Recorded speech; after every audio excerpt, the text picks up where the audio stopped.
Hey guys, today I'm gonna show you how to make this skirt.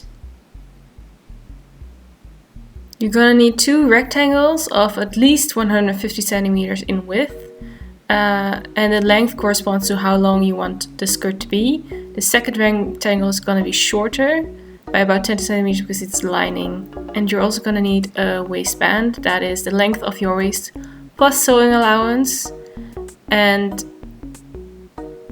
about 10 centimeters the other way.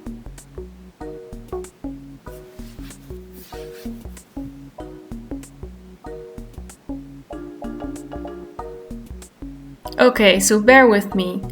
To make the skirt, you need to decide where you want to gather and how much you want to gather, and it's based on the width of your skirt. I marked the center back and 2 points for the center front, and I'm gonna mark these separately because I'm gonna use them later, because it's where I'm gonna pin in the skirt on the doll. So the center front is where I marked the dotted line, and the leftover fabric on the other side is for the button facing and sewing allowance. So basically I didn't gather the whole skirt, I only gathered at the hips. And in order to decide where I wanted to gather, I pinned the center back to the center back of my doll, and the 2 points for the center front to the center front of my doll, and had these lots of leftover fabric on both sides around the hip. And I pressed the fabric against the doll, so where I wanted it flat, and I marked where I wanted the ruffles to begin. And I also did this on the other side. So then I had two markings that decided where I wanted to make ruffles.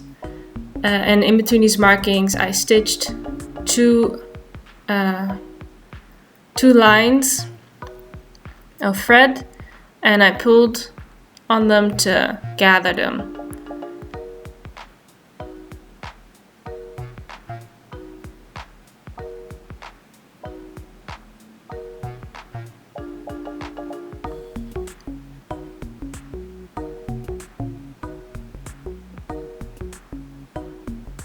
The gathering can take a while, and make sure to take your time so that it looks what you want it to look like.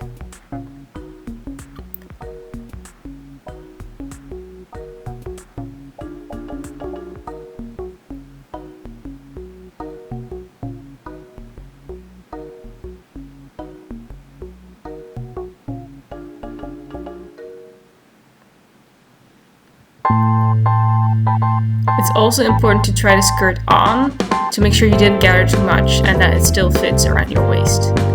I then hemmed the bottom. I did this by folding it over once, sewing across it, and then folding it over again and sewing over it again.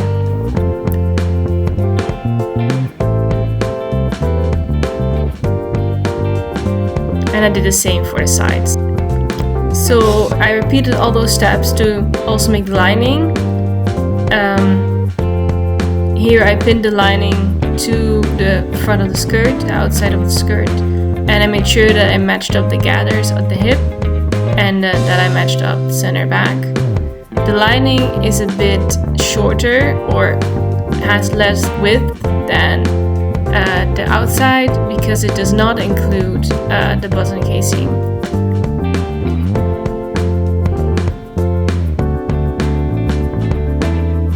So I sewed across the top to sew both the lining and the outside together. So I folded the button casing of the outside over the lining so that everything is nice and enclosed and there are no loose edges. I made sure to keep this in a straight line, and then I top stitched it.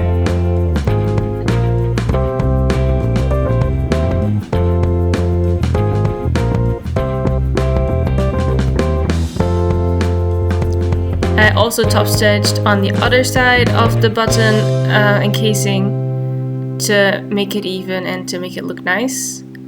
So my waistband exists out of different parts because I didn't have enough fabric to cut one whole band. You can make this out of one part or out of multiple pieces like I did. Here I'm sewing two waistbands together. You need two rectangles. I'm pinning and sewing together. And then I cut the excess fabric. And then I pinned the waistband right sides together to my skirt. And I sewed across it. Then I folded it over and I pinned it shut. And then I top stitched the waistband.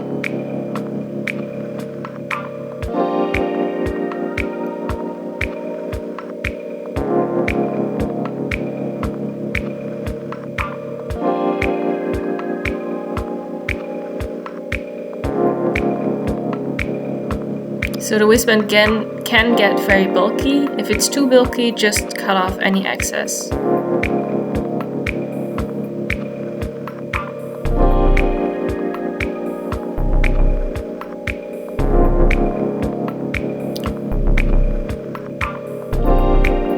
Then I cut off the extra fabric on the side and I folded it inwards, pinned it and sewed over it. Do this for both sides, of course. I ironed the waistband as flat as possible, and then I marked where I wanted the buttons to be, made the buttonholes, and sewed the buttons on. This takes a while, so have some patience. I think I used 12 buttons in total, approximately 7 centimeters apart.